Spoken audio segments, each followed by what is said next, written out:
बिस्मिल्लाहिर्रहमानिर्रहीम। Dear students, उम्मीद है आप खैरियत से होंगे। Dear students, chapter number third class first year का एंजाइम के चैप्टर से next important topic the cofactor. Dear students, अगर हम यहाँ पे देखें, अगर गौर किया जाए तो ये दो अल्फाज की combination we call the cofactor. को से मुराद इश्तिराकी, को से मुराद मुआविन मददगार, यानी यू कैन से कि हमारे पास जो कोफैक्टर हैं इनको हम एक रूटीन लाइफ में वर्ड यूज करते हैं कि cofactors are the helper molecules. ये हमारे साथ कुछ हेल्पर मॉलिक्यूल्स होते हैं जो एंजाइम के साथ हेल्प करके उनको फंक्शनल बनाते हैं। डियर स्टूडेंट्स, आते हैं डिफिनीशन की तरफ कि कोफैक्टर्स है क्या। तो डियर स्टूडेंट्स, कोफैक्टर हमारे पास एटम भी हो सकते हैं, यानी कोफैक्टर आर एटम्स। यू में से कि जो हमारे पास कोफैक्टर्स होते हैं, cofactors may be an atom, एक एटम भी हो सकता है। आर यू में से ग्रुप ऑफ एटम्स, ये एटम्स का ग्रुप भी हो सकता है, ग्रुप ऑफ एटम्स।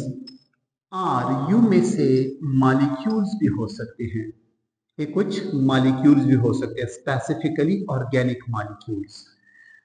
तो क्या करते हैं, we join with enzymes, that join with enzymes, यानी वो मॉलिक्यूल जो ज्वाइन होते हैं किसके साथ, एंजाइम्स के साथ, अल्टरिंग देयर शेप, इनके शेप को अल्टर करते हैं, altering their shape and make them, altering their shape and make them functional, और उनको क्या करते हैं, make them altering their shape and make them functional, और इनको फंक्शनल बना देते हैं। यानी आप लोगों के साथ कुछ ऐसे एंजाइम्स भी होंगे जो कोफैक्टर के बगैर फंक्शन परफॉर्म नहीं कर सकते। तो डियर स्टूडेंट्स, दोबारा से देखिए, कोफैक्टर एक एटम भी हो सकता है, या एटम्स का ग्रुप भी हो सकता है, या ये मॉलिक्यूल्स भी हो सकते हैं जो एंजाइम के साथ ज्वाइन होने के बाद, मिलने के बाद इनकी शेप को अल्टर करके, इनमें चेंज लेके, और ये एंजाइम क्या करते हैं, मेक देम फंक्शनल, और इन एंजाइम को फंक्शनल बना लेते हैं। ऐसे मॉलिक्यूल्स को या ऐसे एटम या ग्रुप ऑफ एटम्स को नाम दिया जाता है कोफैक्टर्स का। डियर स्टूडेंट्स, आप इस तरह भी लिख सकते हैं, कल के टॉपिक में भी मैंने बताया था कि सम में थिंक एज, हम इस तरह भी सोच सकते हैं कि वी में से कि they are the switch on switch off factor, switch on और स्विच ऑफ फैक्टर भी कहते हैं इनको। अगर एक को फैक्टर्स अटैच होते हैं तो ये एंजाइम फंक्शनल होगा, अगर एक कोफैक्टर अटैच ना हो तो एंजाइम फंक्शनल नहीं हो सकता। डियर स्टूडेंट, इंतहाई अहम यानी यहाँ पे एक पॉइंट हुए कि not all enzyme need cofactor, some enzyme need cofactor. यहाँ पे एक पॉइंट अगर रिटर्न में आ जाए तो बेहतर होगा, नॉट ऑल एंजाइम, यानी सारे जो एंजाइम्स हैं, नॉट ऑल एंजाइम्स यानी नीड कोफैक्टर, हर एक एंजाइम के लिए कोफैक्टर का होना जरूरी नहीं, बट यू में से सम नीडेड कोफैक्टर, कुछ के लिए क्या है, सम नीडेड कोफैक्टर, कुछ एंजाइम के लिए कोफैक्टर का होना जरूरी। Without cofactor they do not perform their function. ये स्टूडेंट्स, कौन से ऐसे एंजाइम होंगे जो कोफैक्टर के बगैर काम कर सकते हैं, और कुछ ऐसे एंजाइम जो कोफैक्टर के बगैर काम नहीं कर सकते, उसको मैं बाद में समझाऊंगा। लेकिन अब आते हैं कि हमारे पास जो कोफैक्टर हो गए, एक एटम है या ग्रुप ऑफ एटम है या मॉलिक्यूल्स हैं, इनके बगैर एंजाइम फंक्शन नहीं हो सकते। लेकिन यहाँ पे नोट कर ले कि नॉट ऑल एंजाइम्स, सारे एंजाइम्स के लिए जरूरी नहीं, बल्कि यू में से कि कुछ एंजाइम के लिए कोफैक्टर का होना जरूरी है। अब इन कोफैक्टर्स को देखिए, ये जो कोफैक्टर्स हैं इसको कुछ हम यूं लिखते हैं कि कोफैक्टर्स इनऑर्गेनिक भी हो सकते हैं, और इसके साथ साथ एक कोफैक्टर ऑर्गेनिक भी हो सकते हैं। लेकिन शर्त यह है कि अगर ये ऑर्गेनिक हो तो आप लोगों ने नेचर ऑफ एंजाइम का सुना है कि enzyme are protein in nature, लेकिन ऑर्गेनिक हो तो यू में से कि नॉन प्रोटीन पार्ट होगा। क्या? Non protein part. क्योंकि अगर प्रोटीन पार्ट का कहा जाए तो फिर तो already enzyme are protein in nature, तो कुछ कोफैक्टर्स इनऑर्गेनिक नेचर रखते हैं और कुछ कोएंजाइम ऑर्गेनिक नेचर रखते हैं। यहाँ पे गौर से देखिए स्टूडेंट्स, ये हमारे पास जो कोफैक्टर्स हैं, ये जो कोफैक्टर्स हैं, इन कोफैक्टर्स को हम कुछ यूं लिख सकते हैं कि कोफैक्टर्स के हमारे साथ तीन किस्म के यानी कैटेगरी बन सकते हैं। One we call the activator, एक टाइप के कोफैक्टर को हम नाम देते हैं एक्टिवेटर का, जो एंजाइम की एक्टिविटी को मजीद एक्टिवेट कर लेती है। ऐसे टाइप ऑफ एंजाइम को नाम दिया जाता है एक्टिवेटर। सेकंड हमारे पास जो कैटेगरी है, we call them the prosthetic group. What? Prosthetic group. और जो थर्ड कैटेगरी है, उस थर्ड कैटेगरी को नाम दिया जाता है द कोएंजाइम्स। यानी हमारे पास कोफैक्टर्स की तीन टाइप्स हो गए। कौन कौन सी तीन? यानी यू में से कि the coactivator, the second is the prosthetic group और the third are the coenzymes. Dear students, इनके बारे में देखिए कि कोफैक्टर्स में एक्टिवेटर, प्रोस्टैटिक ग्रुप और कोएंजाइम्स कौन कौन से हैं। तो यहाँ पे अगर गौर से देखा जाए, ये जो एक्टिवेटर हैं ये नेचर में इनऑर्गेनिक होते हैं। यू में से इनऑर्गेनिक मेटल आयंस होते हैं, इनऑर्गेनिक मेटल आयंस। इसके मुकाबले में ये जो प्रोस्टैटिक ग्रुप होता है ये नेचर में ऑर्गेनिक होता है और कोएंजाइम भी नेचर में ऑर्गेनिक होते हैं। यानी ऑर्गेनिक से मुराद जिसमें कार्बन कंपल्सरी हो। लेकिन यहाँ पे इंतहाई इंटरेस्टिंग पॉइंट हुए कि अगर एक एंजाइम के लिए एक्टिवेटर चाहिए, यानी कोफैक्टर चाहिए और कोफैक्टर में इनऑर्गेनिक एक्टिवेटर चाहिए, जैसा कि आप लोगों ने सुना होगा, आयरन है, जिंक है, मैग्नीशियम है, मैंगनीज है, हमारे पास एक्टिवेटर है। अगर आप लोग इसको देखना चाहें तो फॉर्म एंड फंक्शन में आप लोग एंजाइम के एक्टिवेटर वहां पे एक टेबल में मेंशन है, वहां से भी देख सकते हैं। तो जो कोफैक्टर इनऑर्गेनिक मेटल आयंस होते हैं, ये सबस्ट्रेट से पहले इनका अटैच होना मस्ट है। अगर ये एंजाइम पे अटैच हो तो एंजाइम अपने फंक्शन को परफॉर्म कर सकते हैं। डियर स्टूडेंट्स, आते हैं डायग्राम की तरफ। Suppose this is an enzyme. Suppose ये मैंने एक एंजाइम को ड्रॉ किया और यहाँ पे जस्ट मैं एक स्पेस को छोड़ रहा हूं। गौर से देखिए, यहाँ पे अगर आप गौर से देखें तो मैंने दो यानी जगह बना दी इस एंजाइम में। Suppose this is the active site, A वाला, दिस इज एक्टिव साइट। अब यहां पे देखें, इस एक्टिव साइट में अटैच होगा कौन? सबस्ट्रेट। सपोज ए इसका सबस्ट्रेट है, ये जो मैंने रेड कलर का ड्रॉ किया, suppose this is the substrate for this. लेकिन इस सबस्ट्रेट तब तक अटैच नहीं हो सकता जब तक यहां पे इस जगह का नाम है कोफैक्टर बाइंडिंग साइट। यानी देखिए, इस एंजाइम में मैंने दो स्पेसेस बना दी। एक जगह मैंने बनाई, we call them the active site. एक जगह मैंने बनाया, इसका नाम है कोफैक्टर बाइंडिंग साइट। यानी वो जगह है जहां पे कौन अटैच होगा? कोफैक्टर अटैच होगा। Suppose this is the cofactor, ये जो मैंने यहाँ पे स्मॉल साइज का ड्रॉ किया, suppose this is the cofactor. अब क्या होगा? बिफोर दिस के सबस्ट्रेट अटैच हो जाए, सबसे पहले यहां पे कौन अटैच होगा? कोफैक्टर अटैच होगा। जब कोफैक्टर अटैच हो जाए तो उसके बाद मौका मिलेगा सबस्ट्रेट को कि यहां पे क्या अटैच हो जाए? सबस्ट्रेट भी अटैच हो जाए। तो then this enzyme can catalyse this substrate into product. ये एंजाइम फिर सबस्ट्रेट को प्रोडक्ट में चेंज करने की कैपेसिटी रखता है। तो नोट कर लें, जो एक्टिवेटर हैं जिनको हम यहाँ पे देख सकते हैं, ये नाम भी दे सकते हैं कि ए स्विच ऑन। अगर यहाँ पे देखें आप इस डायग्राम को, अगर यहाँ पे मैंने इस कोफैक्टर को अटैच ना किया होता तो यू में से कि इस एंजाइम की हालत स्विच ऑफ होती। जब मैंने यहाँ पे इसको यहाँ पे यानी इस कोफैक्टर की बाइंडिंग साइड पे अटैच किया, यू में से कि दिस एंजाइम बिकम फंक्शनल, तो अब ये एंजाइम सबस्ट्रेट को प्रोडक्ट में कन्वर्ट कर सकता है। लेकिन ये जो एक्टिवेटर हैं, इनऑर्गेनिक आयंस हैं, यहाँ पे आप लोग एक पॉइंट लिख सकते हैं कि डिटैचेबल है। क्या है? डिटैचेबल मीन कि किसी टाइम पे भी ये डिटैच हो सकता है, यू में से कि रिवर्सिबल है, वी कैन से रिवर्सिबल या डिटैचेबल, लूजली अटैच होता है, दैट्स सो लूजली अटैच होने की वजह से किसी टाइम पे ये यहां से हट सकता है, लेकिन इसका होना इंतहाई जरूरी। तो ऐसे इनऑर्गेनिक मेटल आयन डिटैचेबल या रिवर्सिबल या लूजली अटैच कोफैक्टर को हम नाम देते हैं एक्टिवेटर का।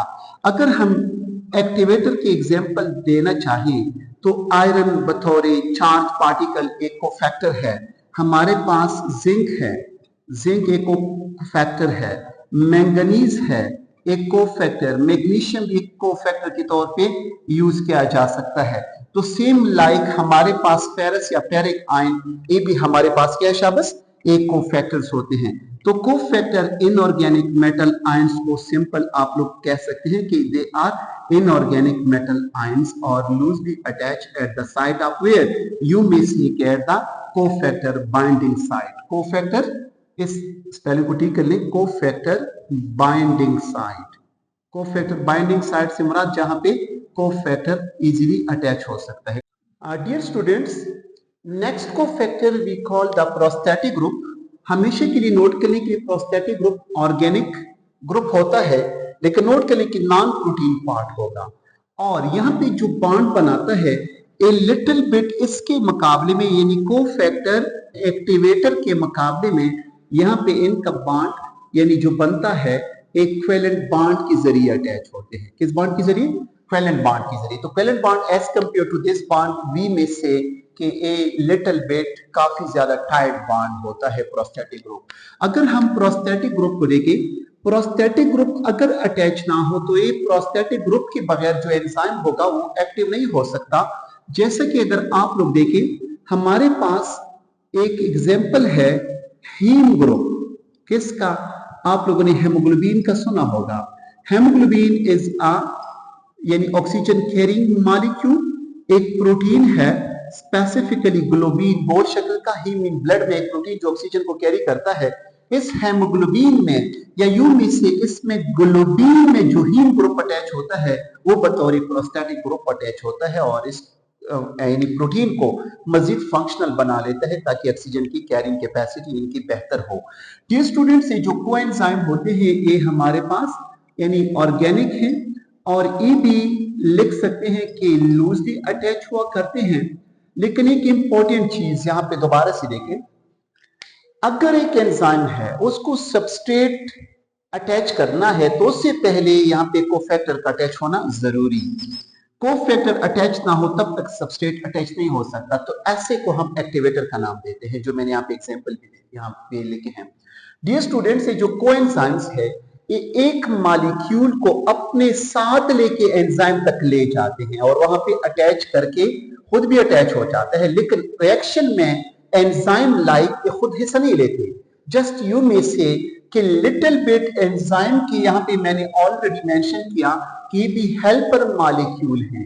ये जो कोएंजाइम्स हैं, ये कोएंजाइम्स ये डिराइव की गई हैं यू में से कि दे आर डिराइव्ड फ्रॉम या मिनरल से डिराइव किए गए हैं और यू में से विटामिन से। तो ये विटामिन के डेरिवेटिव्स हैं और इनके अगर एग्जाम्पल को हम देखना चाहें तो इनके एग्जाम्पल हमारे पास अहम NAD जो आप लोगों ने सुना होगा, डाइन्यूक्लियोटाइड है चैप्टर नंबर 2 में, nicotinamide adenine dinucleotide with positive charge भी देख सकते हैं, फ्लेविन एडेनिन डाइन्यूक्लियोटाइड, ये भी हमारे पास एक कोएंजाइम है जो एंजाइम जो मॉलिक्यूल के साथ हेल्प करके एंजाइम तक ले आता है और वहां पे रिएक्शन को लिटिल अल्टर या तेज कर लेता है। डियर स्टूडेंट, नेक्स्ट एग्जांपल हमारे पास एडेनोसिन ट्राइफॉस्फेट की है। एडेनोसिन ट्राइफॉस्फेट भी हमारे पास एक ऑर्गेनिक लूज तरीके से अटैच होने वाला एक कोएंजाइम है और ये भी नेचर में क्या है? ऑर्गेनिक है। तो कोफैक्टर जो हो गए हमारे पास, इसकी 3 टाइप्स यानी एक्टिवेटर, द प्रोस्टैटिक ग्रुप और कोएंजाइम्स। एक्टिवेटर में सारे के सारे इनऑर्गेनिक मेटल आयंस आएंगे, यू में से कि इनको हम ऑर्गेनिक मेटल आयंस का नाम भी दे सकते हैं, और प्रोस्टैटिक ग्रुप में हमारे पास ये वहां पे कोवेलेंट बॉन्ड बना लेते हैं और इनकी bond as compare to these two little tight attachment होती है। और हेमोग्लोबिन में जो हीम पार्ट होता है इसको हम बतौर क्या लेते हैं, बी में से के प्रोस्टैटिक ग्रुप है। डियर स्टूडेंट्स, अगर हम कोएंजाइम को देखें तो हम कोएंजाइम हमारे पास विटामिन या मिनरल के डेरिवेटिव्स हैं। और एक अहम चीज, अगर कोएंजाइम्स की डेफिशिएंसी हो, यानी क्योंकि मिनरल से डिराइव्ड है, तो इनकी डेफिशिएंसी से कुछ डिजीज भी काज हो सकती है। जैसा कि आप लोगों के बुक में एक डिजीज मेंशन है, we call them the beriberi disease. Dear students, अब यहाँ पे आप लोग अटेंशन से ये 3 अहम पॉइंट मैं डिस्कस करने जा रहा हूं। अक्सर आप लोगों ने सुना है कि बाज औकात हम लिखते हैं कि एंजाइम्स। एंजाइम्स क्या है? एंजाइम्स आप लोगों ने देखा कि एंजाइम्स बेसिकली बायोलॉजिकल कैटलिस्ट्स हैं which speeds up the chemical reaction. लेकिन यहाँ पे 3 जो टर्म्स यूज किए जाते हैं, one is the enzyme, second is the apoenzyme. What? Apoenzyme. Dear students, गौर से देखिए, जब भी एक एंजाइम का वर्ड आ जाए, इट मीन्स दैट ये एंजाइम आम नहीं होता, मीन के इस एंजाइम के लिए नो नीड ऑफ कोफैक्टर, इसके लिए कोफैक्टर का होना जरूरी नहीं। जैसे कि मैंने पहले कहा कि एंजाइम यानी कोफैक्टर के बगैर भी फंक्शन अदा कर सकते हैं, लेकिन कुछ एंजाइम्स ऐसे हैं जिनके लिए कोफैक्टर का होना जरूरी है। लेकिन यहाँ पे नोट करने की, जब हम सिंपल एक वर्ड यूज करते हैं एंजाइम का, तो यू में से कि नो नीड ऑफ कोफैक्टर। तो एंजाइम अगर कोफैक्टर के बगैर काम कर ले, तो आप लोग यहाँ पे एक पॉइंट लिख सकते हैं, we call them the simple enzymes. यानी हमारे पास 2 किस्म के एंजाइम्स हो गए। एक को हम सिंपल एंजाइम का नाम देते हैं जो बगैर कोफैक्टर के फंक्शनल हो। ये फंक्शनल भी होते हैं, यानी यू में से के फंक्शनल भी होते हैं ऑफ कोर्स, और इसके साथ साथ एक्टिव सूरत में भी होते हैं। तो ये एक्टिव भी है, फंक्शनल भी है, और इनके लिए कोफैक्टर का होना जरूरी नहीं। वी में से के सिंपल एंजाइम है। एग्जांपल मैं बाद में बताऊंगा। अब सेकंड जो मैंने वर्ड लिखा, एपोएंजाइम। डियर स्टूडेंट्स, इसके लिए हम सिंपल कुछ यू मेंशन करेंगे, एंजाइम या एंजाइम्स विदाउट कोफैक्टर। अगर एक एंजाइम है, उसके लिए फंक्शनल बनाने के लिए कोफैक्टर का होना जरूरी, लेकिन कोफैक्टर ताहाल अटैच नहीं है, तो ऐसे एंजाइम को हम एपोएंजाइम का नाम देते हैं। डियर स्टूडेंट्स, इस डायग्राम की तरफ गौर से देखें। सपोज ये मेरे पास एक एंजाइम है, और ये एंजाइम का क्या है शाबाश, एक्टिव साइट। और यहाँ पे आप लोग गौर से देखें, ये मैंने एक साइट बनाया, इसको एक्टिव साइट नहीं कहेंगे, बल्कि इसका नाम है द कोफैक्टर बाइंडिंग साइट। लेकिन इस एंजाइम को आप लोग देख रहे हैं कि ये एंजाइम विदाउट कोफैक्टर है। व्हाट? Without cofactor. जब एंजाइम विदाउट कोफैक्टर हो, तो ऐसे एंजाइम को हम नाम देते हैं एपोएंजाइम का। जब एपोएंजाइम हो, तो एपोएंजाइम नोट कर ले कि ये इनएक्टिव भी होता है, और इनएक्टिव के साथ साथ नॉन फंक्शनल होता है। ये तब तक फंक्शनल अदा नहीं कर सकता जब तक इसके साथ कोफैक्टर अटैच ना हो। तो enzyme without cofactor we call them the apoenzyme. Dear student, जैसा कि मैंने पहले कहा कि सम एंजाइम नीड कोफैक्टर। अगर हम ऐसे एंजाइम को देखना चाहें, बाद में एग्जांपल बताऊंगा, तो कुछ एंजाइम कोफैक्टर के बगैर फंक्शन परफॉर्म नहीं कर सकते, वो इनएक्टिव होते हैं, और इसके साथ साथ वो नॉन फंक्शनल होते हैं। That's why we call them the apozyme या apoenzyme. Dear student, the third we call the holo enzymes. What? Holo enzymes. Dear students, अब देखते हैं कि हॉलो एंजाइम्स क्या है। जैसा कि आप लोगों ने सुना होगा वर्ड इंग्लिश का होल मीन मुकम्मल। ये ऐसा एंजाइम होगा, यहां से देखिए, एंजाइम विदाउट कोफैक्टर। तो यहां पे आप लोग लिख सकते हैं कि ये वो एंजाइम है जिनके साथ कोफैक्टर अटैच हो। Enzyme with cofactor. स्टूडेंट्स, अगर एंजाइम के लिए कोफैक्टर की जरूरत ना हो, तो जस्ट आप लोग सिंपल एंजाइम यानी एंजाइम का वर्ड यूज कर सकते हैं। जब एंजाइम के साथ हॉलो का वर्ड आ जाए, मीन ये एंजाइम पहले एपो था, क्या था? पहले एपो था, बाद में कोफैक्टर अटैच हुआ, तो कोफैक्टर अटैच होती ही क्या बना? हॉलो एंजाइम बना। स्टूडेंट्स देखिए, यहाँ पे मैं वही जो पर डायग्राम मैंने ड्रॉ किया, सपोज इस किस्म का डायग्राम मैं यहाँ पे भी ड्रॉ करूंगा। Suppose this is the what? Enzyme. यहाँ पे मैंने कहा कि this is the cofactor binding side, और एक जो यहाँ पे आप लोग देख रहे हैं this is the binding side. अब the student this is what, this is the apo enzyme. अभी जो मैंने लिखा है this is the apo enzyme. Students note कर लें यहाँ पे गौर से, एपो एंजाइम प्लस अब यहाँ पे मैं क्या करूंगा, कोफैक्टर बाइंड करूंगा, अटैच करूंगा। जैसे कि मैंने कहा कि इक्विवेलेंटली भी अटैच हो सकते हैं और लूजली अटैच भी हो सकते हैं। जब इसके साथ क्या अटैच हो शाबाश, कोफैक्टर अटैच हो जाए। जब एपो एंजाइम के साथ कोफैक्टर अटैच हो जाए तो नाम बना क्या, hollow enzyme. What, hollow enzyme का। स्टूडेंट्स नोट कर लें, जब ये एंजाइम हॉलो बना तो इट मींस दैट कि ये एंजाइम फंक्शनल भी होगा, अब ये फंक्शन अदा कर सकेगा, और ये एंजाइम एक्टिव फॉर्म में भी होगा। तो ऐसे enzyme simple is that, mathematical form देके इसका apo enzyme plus cofactor hollow enzyme. यहां पे कैसे लिखेंगे, यहां पे आप लोग लिखें एक एंजाइम लिखें और माइनस कोफैक्टर लिखें।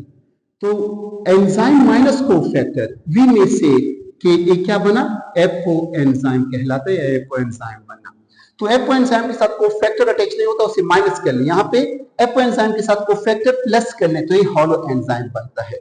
डियर स्टूडेंट्स, जब हॉलो एंजाइम के साथ क्या अटैच होते हैं, यानी एंजाइम के साथ जब कोफैक्टर अटैच होता है तो यू में से कि अब सिंपल एंजाइम नहीं रहा, वी में से कि it is called conjugated enzyme. इसको हम क्या नाम देंगे, कॉन्जुगेटेड एंजाइम। आप लोगों ने सेकंड चैप्टर में पढ़े होंगे कॉन्जुगेटेड मॉलिक्यूल, जो एमडीकैट के सिलेबस में लिखे हैं। स्टूडेंट्स दोबारा से देखें, हमारे पास कुछ ऐसे एंजाइम्स हैं जिनके लिए कोफैक्टर का होना जरूरी नहीं, ऑलरेडी फंक्शनल फॉर्म में बनते हैं और एक्टिव फॉर्म में बनते हैं। Second to this apoenzyme वो होते हैं जिनके लिए कोफैक्टर का होना जरूरी, लेकिन फिलहाल एक कोफैक्टर यहाँ पे अटैच नहीं, यानी एक कोफैक्टर एक्टिव साइड पे अटैच नहीं हो या अटैच ना हो, इनएक्टिव नॉन फंक्शनल हो, तो we call them the apo enzyme. Students, जब कोफैक्टर एंजाइम के साथ अटैच हो जाए, एपो के साथ अटैच हो जाए, तो एपो से बनेगा क्या, हॉलो, और हॉलो एंजाइम फंक्शनल भी होगा और एक्टिव भी होगा। एक एक एग्जांपल की तरफ आते हैं। स्टूडेंट्स, अगर आप एंजाइम जिसके लिए यानी कोफैक्टर की जरूरत ना हो, ऐसे एंजाइम जो बगैर कोफैक्टर के काम करते हैं, आप लोग एग्जांपल नोट करने, प्रोटीन को डाइजेस्ट करने वाला pancreatic enzyme we call them the trypsin, और राइबोन्यूक्लियेज जो आरएनए को क्लीव करता है, काटता है, और जो आप लोग देखते हैं कि लाइसोजाइम जो लाइसोसोमल एंजाइम भी कहलाती है, जो लिसिस करती है, ये एंजाइम बगैर कोफैक्टर के काम करती है, we call simply enzymes. Dear students, apoenzyme के बारे में देखें, अगर हम यहाँ पे गौर से देखें एग्जांपल की तरफ, डीएनए पॉलीमरेज एक एंजाइम है जो डीएनए रेप्लिकेशन में यूज होता है। अब देखिए, डीएनए पॉलीमरेज बगैर किसी कोफैक्टर के पहले नॉन फंक्शनल सूरत में होता है। इसको फंक्शनल बनाने के लिए क्या चाहिए, मैग्नीशियम का आयन चाहिए, तो मैग्नीशियम आयन इसको फंक्शनल बना देगा।